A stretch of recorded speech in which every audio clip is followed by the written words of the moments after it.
Drácula por Bram Stoker. Narrado por Señorita Balzán. Capítulo 1.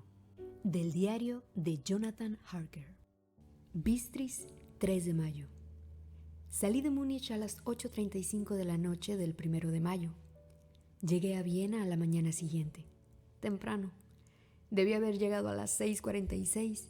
El tren llevaba 1 hora de retraso. Budapest parece un lugar maravilloso, a juzgar por lo poco que pude ver de ella desde el tren y por la pequeña caminata que di por sus calles. Temí alejarme mucho de la estación, ya que, como habíamos llegado tarde, saldríamos lo más cerca posible de la hora fijada. La impresión que tuve fue que estábamos saliendo del oeste y entrando al este, por el más occidental de los espléndidos puentes sobre el Danubio, que aquí es de gran anchura y profundidad. Llegamos a los lugares en otro tiempo sujetos al dominio de los turcos. Salimos con bastante buen tiempo, y era noche cerrada cuando llegamos a Klausenburg, donde pasé la noche en el Hotel Royal. En la comida, o mejor dicho, en la cena, comí pollo preparado con pimentón rojo, que estaba muy sabroso, pero me dio mucha sed. Recordar obtener la receta para Mina. Le pregunté al camarero y me dijo que se llamaba paprika Händel y que como era un plato nacional, me sería muy fácil obtenerlo en cualquier lugar de los Cárpatos. Descubrí que mis escasos conocimientos del alemán me servían allí de mucho. De hecho, no sé cómo me las habría arreglado sin ellos. Como dispuse de algún tiempo libre cuando estuve en Londres, visité el Museo Británico y estudié los libros y mapas de la biblioteca que se referían a Transilvania. Se me había ocurrido que un previo conocimiento del país siempre sería de utilidad e importancia para tratar con un noble de la región.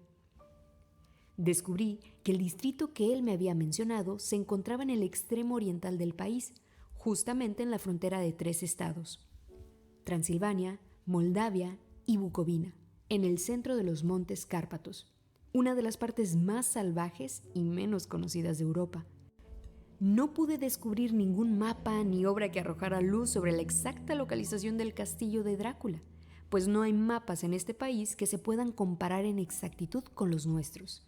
Pero descubrí que Bistris, el pueblo de posta mencionado por el conde Drácula, era un lugar bastante conocido. Voy a incluir aquí algunas de mis notas, pues pueden refrescarme la memoria cuando le relate mis viajes a Mina.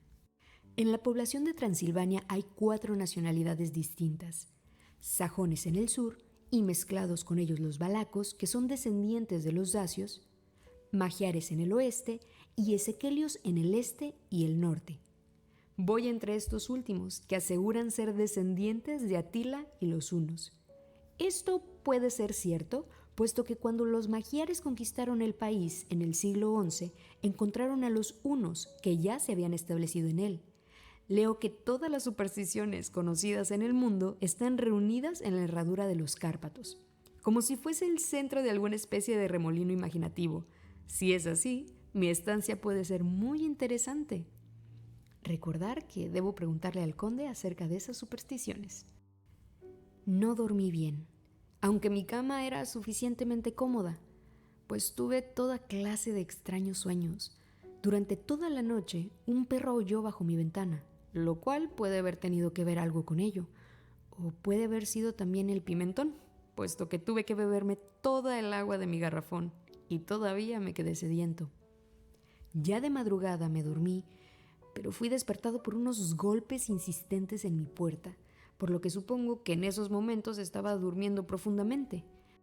Comí más pimentón en el desayuno, una especie de potaje hecho de harina de maíz que dicen era mamaliga, y berenjena rellena con picadillo, un excelente plato al cual llaman impletata. Recordar obtener también la receta de esto.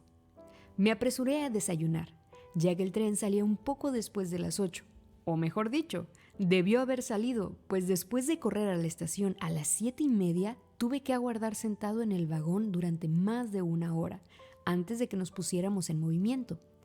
Me parece que cuanto más al este se vaya, menos puntuales son los trenes. ¿Cómo serán en China?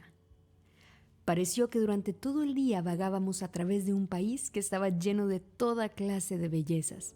A veces vimos pueblecitos o castillos en la cúspide de empinadas colinas, tales como se ven en los antiguos misales. Algunas veces corrimos a la par de ríos y arroyuelos, que por el amplio y pedregoso margen a cada lado de ellos parecían estar sujetos a grandes inundaciones.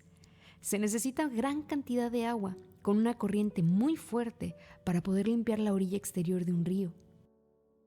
En todas las estaciones había grupos de gente, algunas veces multitudes, y con toda clase de atuendos. Algunos de ellos eran exactamente iguales a los campesinos de mi país, o a los que había visto cuando atravesaba Francia y Alemania, con chaquetas cortas y sombreros redondos y pantalones hechos por ellos mismos. Pero otros eran muy pintorescos. Las mujeres eran bonitas, excepto cuando uno se les acercaba, pues eran bastante gruesas alrededor de la cintura. Todas llevaban largas mangas blancas y la mayor parte de ellas tenían anchos cinturones con un montón de flecos de algo que les colgaba como en los vestidos en un ballet, pero por supuesto que llevaban enaguas debajo de ellos.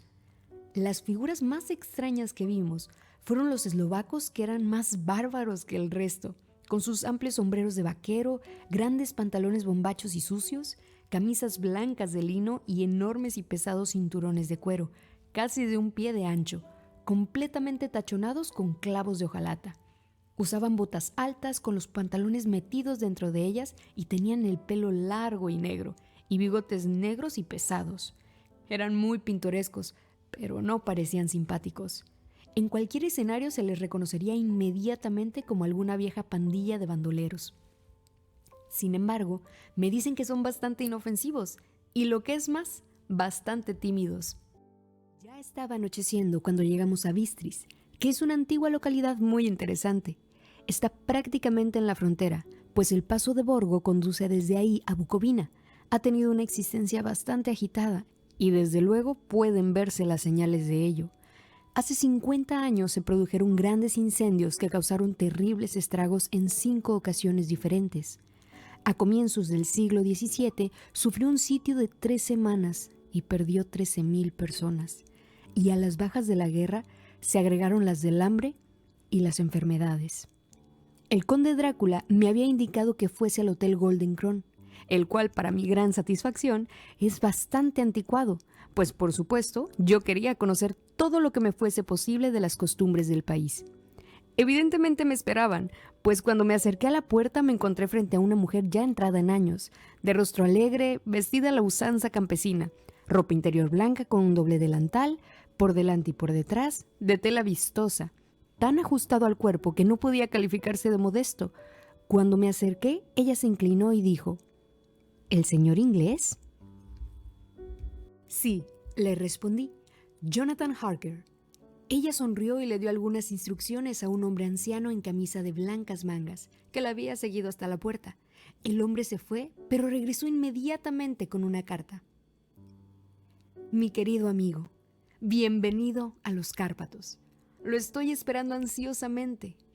Duerma bien esta noche. Mañana a las 3 saldrá la diligencia para Bucovina. Ya tiene un lugar reservado. En el desfiladero de Borgo mi carruaje lo estará esperando y lo traerá a mi casa. Espero que su viaje desde Londres haya transcurrido sin tropiezos y que disfrute de su estancia en mi bello país. Su amigo, Drácula. 4 de mayo. Averigüé que mi posadero había recibido una carta del conde, ordenándole que asegurara el mejor lugar del coche para mí. Pero al inquirir acerca de los detalles, se mostró un tanto reticente y pretendió no poder entender mi alemán. Esto no podía ser cierto, porque hasta esos momentos lo había entendido perfectamente. Por lo menos respondía a mis preguntas exactamente como si las entendiera. Él y su mujer, la anciana que me había recibido, se miraron con temor. Él murmuró que el dinero le había sido enviado en una carta y que era todo lo que sabía. Cuando le pregunté si conocía al conde Drácula y si podía decirme algo de su castillo, tanto él como su mujer se persinaron y, diciendo que no sabían nada de nada, se negaron simplemente a decir nada más. Era ya tan cerca la hora de la partida que no tuve tiempo de preguntarle a nadie más, pero todo me parecía muy misterioso y de ninguna manera tranquilizante. Unos instantes antes de que saliera, la anciana subió hasta mi cuarto y dijo con voz nerviosa: «¿Tiene que ir? Oh, joven señor, ¿tiene que ir? Estaba en tal estado de excitación que pareció haber perdido la noción del poco alemán que sabía, y lo mezcló todo con otro idioma del cual yo no entendí ni una palabra. Apenas comprendí algo haciéndole numerosas preguntas. Cuando le dije que me tenía que ir inmediatamente y que estaba comprometido en negocios importantes, preguntó otra vez: ¿Sabe usted qué día es hoy? Le respondí que era el 4 de mayo. Ella movió la cabeza y habló otra vez. Oh, sí, eso ya lo sé, pero ¿sabe usted qué día es hoy? Al responderle que yo no le entendía, ella continuó: Es la víspera del día de San Jorge. ¿No sabe usted que hoy por la noche, cuando el reloj marque la medianoche, todas las cosas demoníacas del mundo tendrán pleno poder? ¿Sabe usted a dónde va y a lo que va? Estaba en tal grado de desesperación que yo traté de calmarla, pero sin efecto. Finalmente cayó de rodillas y me imploró que no fuera, que por lo menos esperara 1 o 2 días antes de partir. Todo aquello era bastante ridículo, pero yo no me sentí tranquilo. Sin embargo, tenía un negocio que arreglar y no podía permitir que nada se interpusiera. Por lo tanto, traté de levantarla y le dije tan seriamente como pude que le agradecía, pero que mi deber era imperativo y yo tenía que partir. Entonces ella se levantó y secó sus ojos, y tomando un crucifijo de su cuello, me lo ofreció. Yo no sabía qué hacer, pues como fiel de la iglesia anglicana, me he acostumbrado a ver semejantes cosas como símbolos de idolatría, y sin embargo, me pareció descortés rechazárselo a una anciana con tan buenos propósitos y en tal estado mental. Supongo que ella pudo leer la duda en mi rostro, pues me puso el rosario alrededor del cuello y dijo: por amor a su madre. Y luego salió del cuarto. Estoy escribiendo esta parte de mi diario mientras espero el coche, que por supuesto está retrasado, y el crucifijo todavía cuelga alrededor de mi cuello. No sé si es el miedo de la anciana o las múltiples tradiciones fantasmales de este lugar, o el mismo crucifijo, pero lo cierto es que no me siento tan tranquilo como de costumbre. Si este libro llega alguna vez a manos de Mina antes que yo, que le lleve mi adiós. Aquí viene mi coche. 5 de mayo. El castillo. La oscuridad de la mañana ha pasado y el sol está muy alto sobre el horizonte distante, que parece perseguido no sé si por árboles o por colinas, pues está tan alejado que las cosas grandes y pequeñas se mezclan. No tengo sueño, y como no se me llamará hasta que despierte solo, naturalmente escribo hasta que llegue el sueño. Hay muchas cosas raras que quisiera anotar, y para que nadie al leerlas pueda imaginarse que cené demasiado bien antes de salir de Bistris, también anotaré exactamente mi cena. Cené lo que ellos llaman biftec robado, con rodajas de tocino, cebolla y carne de res, todo sazonado con pimiento rojo y ensartado en palos y asado, en el estilo sencillo de la carne de gato de Londres. El vino era Mediash dorado, que produce una rara picazón en la lengua, la cual, sin embargo, no es desagradable. Solo bebí un par de vasos de este vino y nada más. Cuando llegué al coche, el conductor todavía no había tomado su asiento y lo vi hablando con la dueña de la posada. Evidentemente hablaban de mí, pues de vez en cuando se volvían para verme, y algunas de las personas que estaban sentadas en el banco fuera de la puerta, a las que llaman con un nombre que significa portadores de palabra, se acercaron y escucharon, y luego me miraron. La mayor parte de ellos compadeciéndome. Pude escuchar muchas palabras que se repetían a menudo, palabras raras, pues había muchas nacionalidades en el grupo. Así es que tranquilamente extraje mi diccionario políglota de mi petaca y las busqué. Debo admitir que no me produjeron ninguna alegría, pues entre ellas estaban Ordog, Satanás; Pokol, infierno; Estregoica, bruja; Brolog y Bikoslav, las que significan la misma cosa, una en eslovaco y la otra en serbio, designado algo que es un hombre lobo o un vampiro. Debo preguntarle al conde acerca de estas supersticiones. Cuando partimos, la multitud alrededor de la puerta de la posada, que para entonces ya había crecido un número considerable, todos hicieron el signo de la cruz y dirigieron 2 dedos hacia mí. Con alguna dificultad conseguí que un pasajero acompañante me dijera qué significaba todo aquello.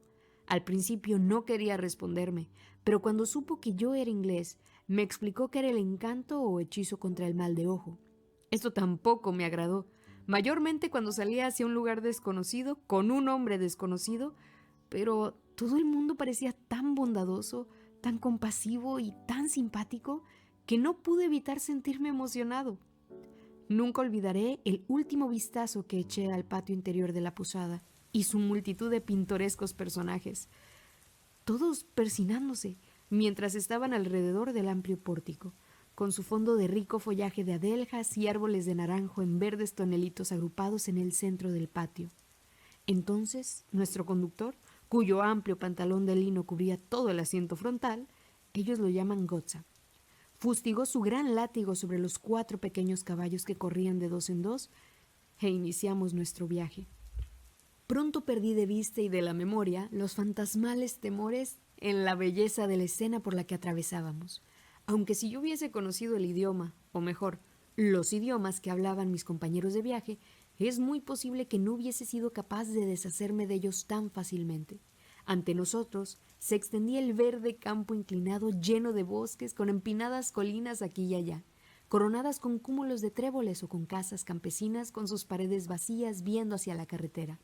Por todos lados había una enloquecedora cantidad de frutos en flor, manzanas, ciruelas, peras y fresas, y a medida que avanzábamos pude ver cómo la verde hierba bajo los árboles estaba cuajada con pétalos caídos. La carretera entraba y salía entre estas verdes colinas, de lo que aquí llaman Tierra Media, liberándose al barrer alrededor de las curvas o cerrada por los estrangulantes brazos de los bosques de pino, que aquí y allá corrían colina abajo como lenguas de fuego. El camino era áspero, pero a pesar de ello parecía que volábamos con una prisa excitante. Entonces no podía entender a qué se debía esa prisa, pero evidentemente el conductor no quería perder tiempo antes de llegar al desfiladero de Borgo. Se me dijo que el camino era excelente en verano, pero que todavía no había sido arreglado después de las nieves del invierno. A este respecto era diferente a la mayoría de los caminos de los Cárpatos, pues es una antigua tradición que no deben ser mantenidos en tan buen estado. Desde la antigüedad, los hospadares no podían repararlos, pues entonces los turcos pensaban que se estaban preparando para atraer tropas extranjeras y de esta manera atizar la guerra que siempre estaba verdaderamente a punto de desatarse. Más allá de las verdes e hinchadas lomas de la Tierra Media, se levantaban imponentes colinas de bosques que llegaban hasta las elevadas cumbres de los Cárpatos. Se levantaban a la izquierda y a la derecha de nosotros, con el sol de la tarde cayendo plenamente sobre ellas y haciendo relucir los gloriosos colores de esta bella cordillera. Azul profundo y morado en las sombras de los picos, verde y marrón donde la hierba y las piedras se mezclaban, y una infinita perspectiva de rocas dentadas y puntiagudos riscos, hasta que ellos mismos se perdían en la distancia, donde las cumbres nevadas se alzaban grandiosamente. Aquí y allá parecían descubrirse imponentes grietas en las montañas, a través de las cuales, cuando el sol comenzó a descender, vimos en algunas ocasiones el blanco destello del agua cayendo. Uno de mis compañeros me tocó la mano mientras nos deslizábamos alrededor de la base de una colina y señaló la elevada cima de una montaña cubierta de nieve, que parecía a medida que avanzábamos en nuestra serpenteante carretera estar frente a nosotros. «Mire, Ilstensek, el trono de Dios», me dijo y se persinó nuevamente. A medida que continuamos por nuestro interminable camino y el sol se hundió más y más detrás de nosotros, las sombras de la tarde comenzaron a rodearnos. Este hecho quedó realzado porque las cimas de las nevadas montañas todavía recibían los rayos del sol y parecían brillar con un delicado y frío color rosado. Aquí y allá pasamos ante checos y eslovacos, todos en sus pintorescos atuendos, pero noté que el bocio prevalecía dolorosamente. A lo largo de la carretera había muchas cruces, y a medida que pasamos, todos mis compañeros se persinaron ante ellas. Aquí y allá había una campesina arrodillada frente a un altar, sin que siquiera se volviera a vernos al acercarnos, sino que más bien parecía, en el arrobamiento de la devoción, no tener ni ojos ni oídos para el mundo exterior. Muchas cosas eran completamente nuevas para mí. Por ejemplo, hacinas de paja en los árboles y aquí y allá muy bellos grupos de sauces llorones con sus blancas ramas brillando como plata a través del delicado verde de las hojas. Una y otra vez pasamos un carromato, la carreta ordinaria de los campesinos, con su vértebra larga, culebreante, calculada para ajustarse a las desigualdades de la carretera. En cada uno de ellos iba sentado un grupo de campesinos que regresaban a sus hogares. Los checos con sus pieles de oveja blancas y los eslovacos con las suyas de color. Estos últimos llevaban a guisa de lanza sus largas duelas con un hacha en el extremo.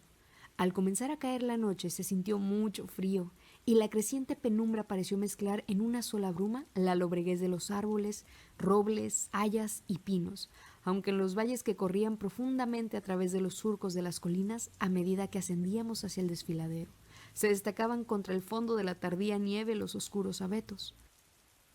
Algunas veces, mientras la carretera era cortada por los bosques de pino que parecían acercarse a nosotros en la oscuridad, grandes masas grisáceas que estaban desparramadas aquí y allá entre los árboles producían un efecto lóbrego y solemne, que hacía renacer los pensamientos y las siniestras fantasías engendradas por la tarde, mientras que el sol poniente parecía arrojar un extraño consuelo a las fantasmales nubes que, entre los Cárpatos, parece que vagabundean incesantemente por los valles. En ciertas ocasiones las colinas eran tan empinadas que, a pesar de la prisa de nuestro conductor, los caballos solo podían avanzar muy lentamente. Yo quise descender del coche y caminar al lado de ellos, tal como lo hacemos en mi país, pero el cochero no quiso saber nada de eso. No, no, me dijo, no debe usted caminar aquí. Los perros son muy fieros, dijo y luego añadió con lo que evidentemente parecía ser una broma macabra, pues miró a su alrededor para captar las sonrisas afirmativas de los demás. Ya tendrá usted suficiente que hacer antes de irse a dormir. Así fue que la única parada que hizo durante un momento sirvió para que encendiera las lámparas. Al oscurecer, pareció que los pasajeros se volvían más nerviosos y continuamente le estuvieron hablando al cochero uno tras otro, como si le pidieran que aumentara la velocidad. Fustigó a los caballos inmisericordiamente con su largo látigo y con salvajes gritos de aliento trató de obligarlos a mayores esfuerzos. Entonces, a través de la oscuridad, pude ver una especie de mancha de luz grisa delante de nosotros, como si hubiese una hendidura en las colinas. La intranquilidad de los pasajeros aumentó. El loco carruaje se bamboleó sobre sus grandes resortes de cuero y se inclinó hacia uno y otro lado como un barco flotando sobre un mar proceloso. Yo tuve que sujetarme. El camino se hizo más nivelado y parecía que volábamos sobre él. Entonces, las montañas parecieron acercarse a nosotros desde ambos lados, como si quisiesen estrangularnos, y nos encontramos a la entrada del desfiladero de Borgo. Uno por uno, todos los pasajeros me ofrecieron regalos, insistiendo de una manera tan sincera que no había modo de negarse a recibirlos. Desde luego, los regalos eran de muy diversas y extrañas clases, pero cada uno me lo entregó de tan buena voluntad, con palabras tan amables y con una bendición, esa extraña mezcla de movimientos temerosos que ya había visto en las afueras del hotel de Bistris, el signo de la cruz y el hechizo contra el mal de ojo. Entonces, el tiempo que volábamos, el cochero se inclinó hacia adelante, y a cada lado, los pasajeros, apoyándose sobre las ventanillas del coche, escudriñaron ansiosamente la oscuridad. Era evidente que se esperaba que sucediera algo raro, pero aunque le pregunté a cada uno de los pasajeros, ninguno me dio la menor explicación. Este estado de ánimo duró algún tiempo, y al final vimos como el desfiladero se abría hacia el lado oriental.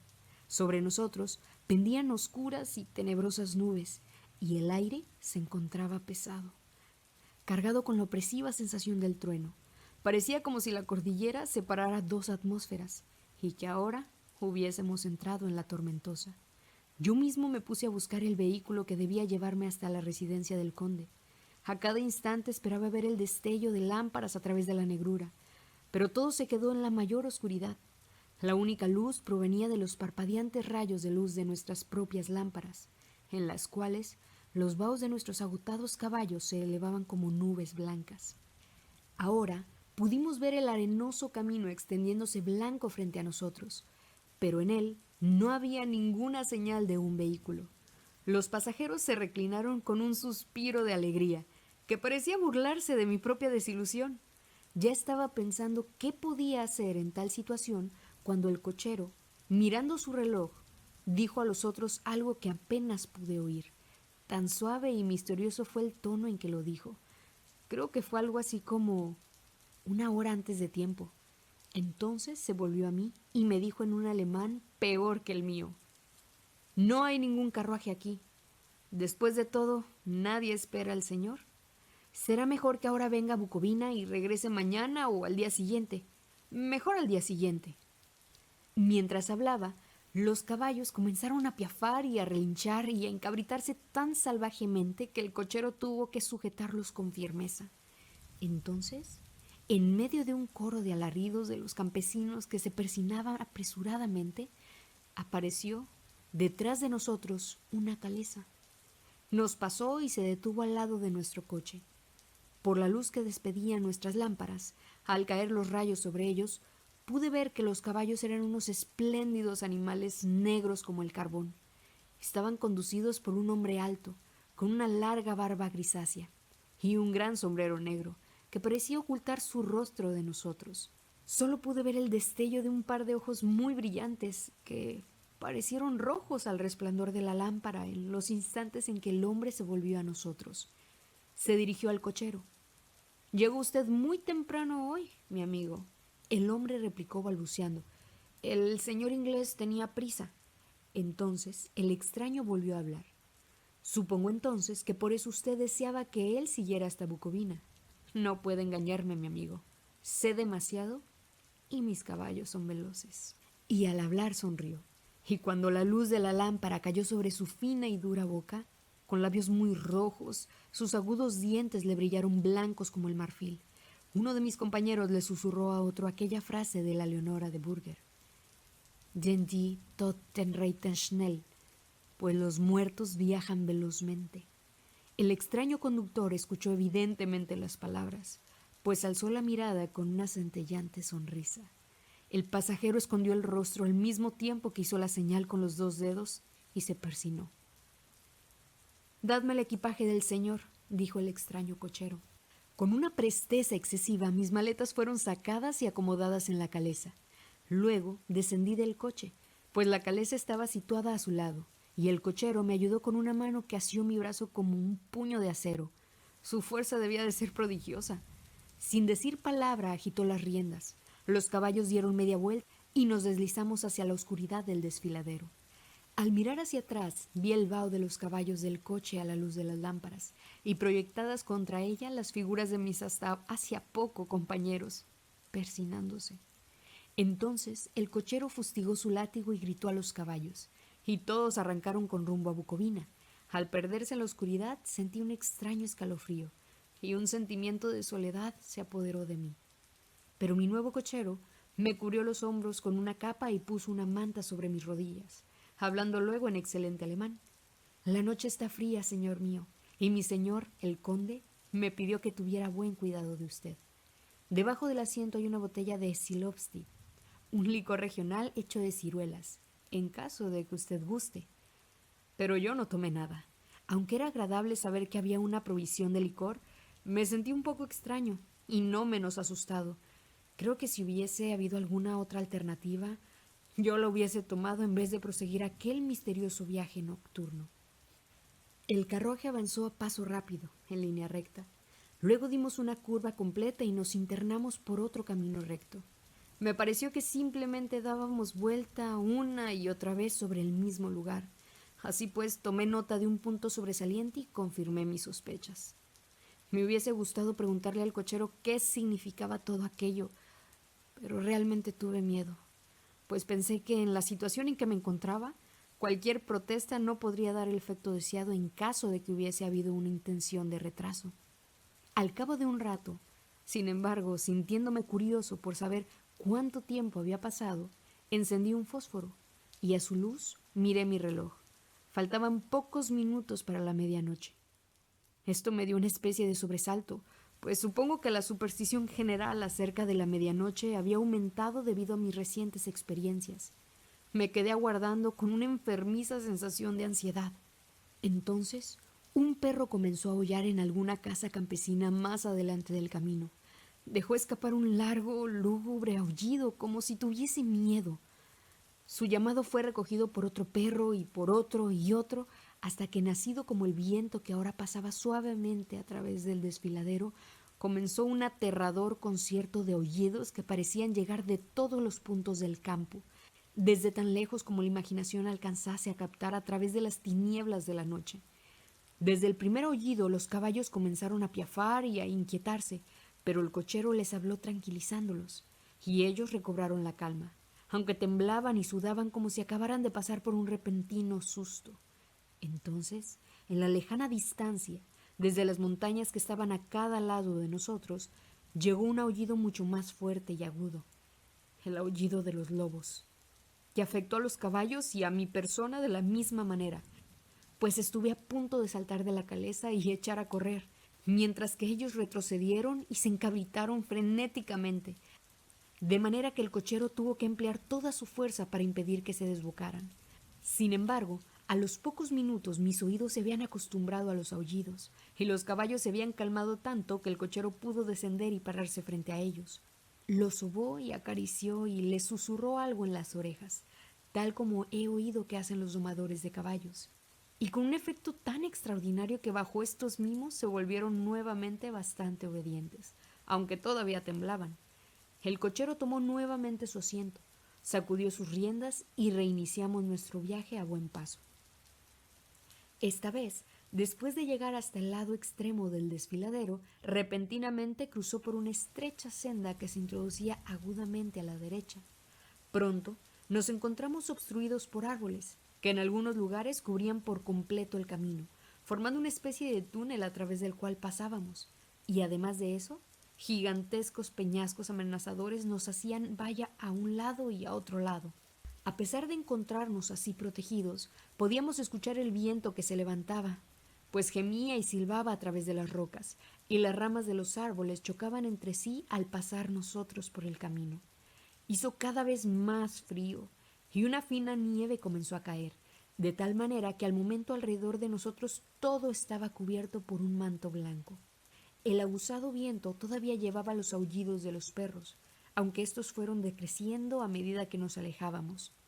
El aullido de los lobos, en cambio, se acercó cada vez más, como si ellos se fuesen aproximando hacia nosotros por todos lados. Me sentí terriblemente angustiado, y los caballos compartieron mi miedo. Sin embargo, el cochero no parecía tener ningún temor.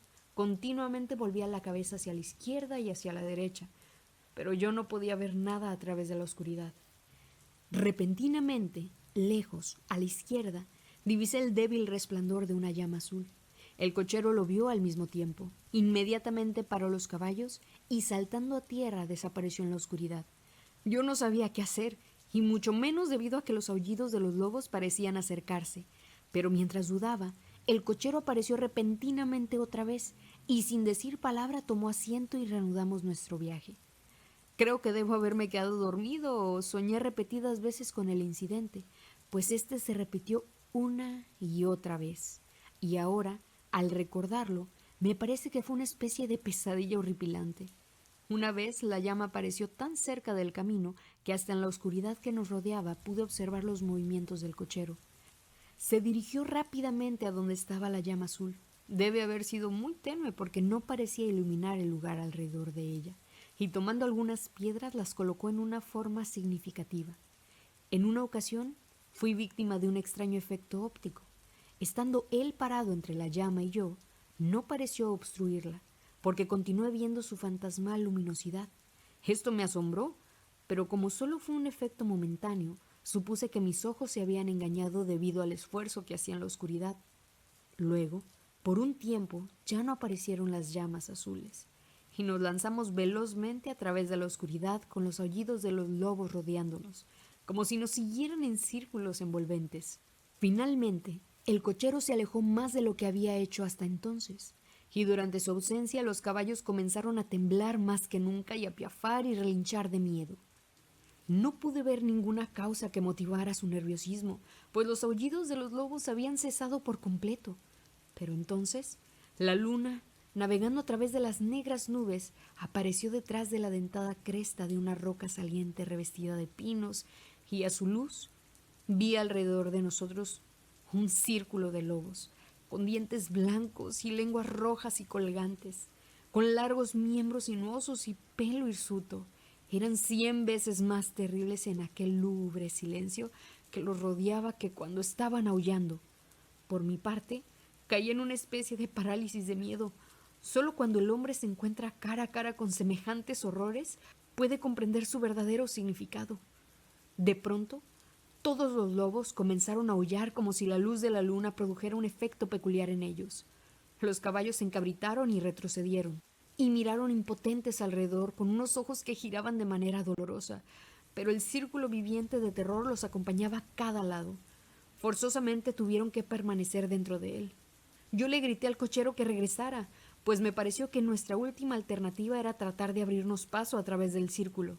Y para ayudarle a su regreso grité y golpeé a un lado de la calesa, esperando que el ruido espantara a los lobos de aquel lado y así él tuviese oportunidad de subir al coche.